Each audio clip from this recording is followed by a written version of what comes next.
December 1991. A fire at a small yogurt shop in Austin, Texas. Inside, firefighters found 4 teenage girls, dead. It took 34 years to learn the truth. Friday, December 6, 1991, Austin, Texas.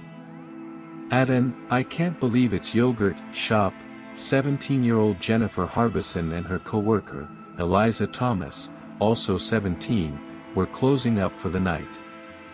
Jennifer's 15-year-old sister, Sarah, came to pick her up, along with Sarah's friend, 13-year-old Amy Ayers. It was supposed to be an ordinary night, just a small sleepover planned afterward. Closing time was 11 p.m. But just before midnight, a police officer driving by noticed smoke rising from the shop. He called it in as a fire. Firefighters rushed over, expecting a routine call. None of them knew what they were about to find inside. When the flames were put out, firefighters made a horrifying discovery. In the back of the shop, all 4 girls were found, bound with their own clothing and shot in the head. Investigators quickly realized the fire had been set on purpose, most likely to destroy evidence. It worked. The blaze damaged the scene so badly that key forensic clues were lost before police could even examine them. Austin was a city that rarely saw this kind of violence. Now 4 young girls were dead in a place that was supposed to be completely safe. The community was terrified, and police had a brutal quadruple murder with almost nothing solid to go on. The investigation quickly became one of the biggest in Texas history. Police were flooded with tips. Some witnesses recalled 2 men acting strangely inside the shop earlier that night. Others mentioned a man who had used the restroom before closing. None of these leads were ever confirmed to be connected. Detectives followed lead after lead, but nothing solid stuck.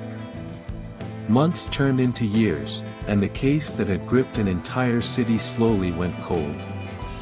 For the families of Amy, Eliza, Jennifer, and Sarah, there were no arrests, no answers, just an unsolved nightmare hanging over the city.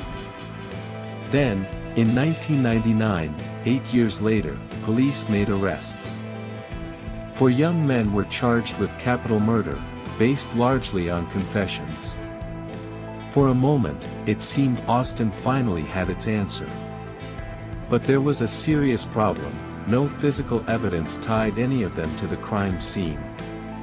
Charges against 2 were eventually dropped completely. The other 2 stood trial and were convicted, but years later, both convictions were overturned, because the confessions turned out to be unreliable. Austin was back to square one. For lives had been turned upside down, and the real killer was still out there, free. For years, this case became a symbol of everything that can go wrong in an investigation. For innocent men had been put through years of legal battles. For families still had no real justice. And somewhere, a killer had gotten away with it completely.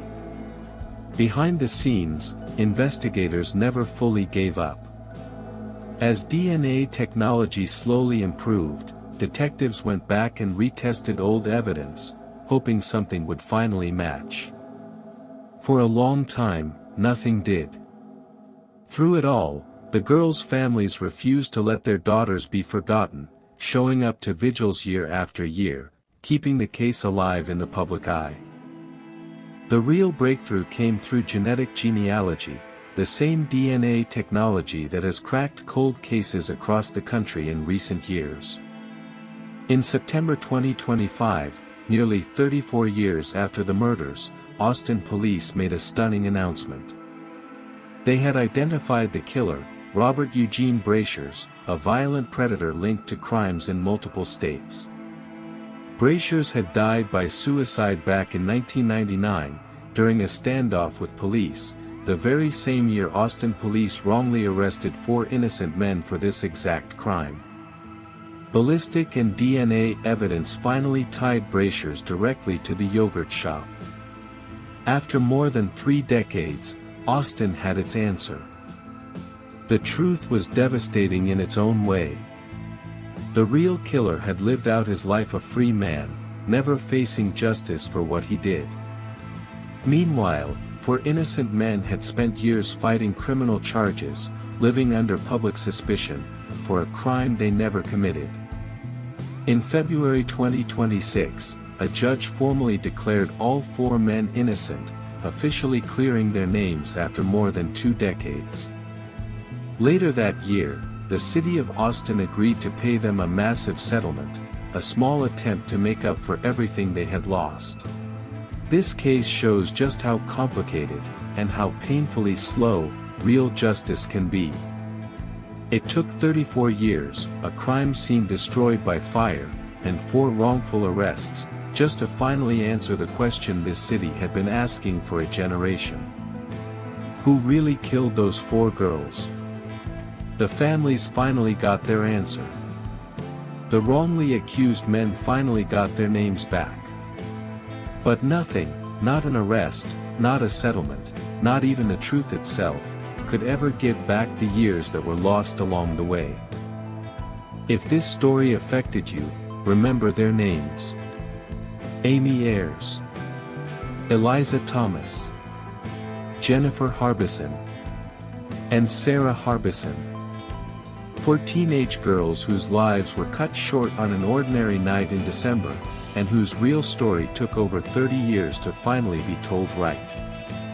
Because no matter how long it takes, the truth always finds a way out.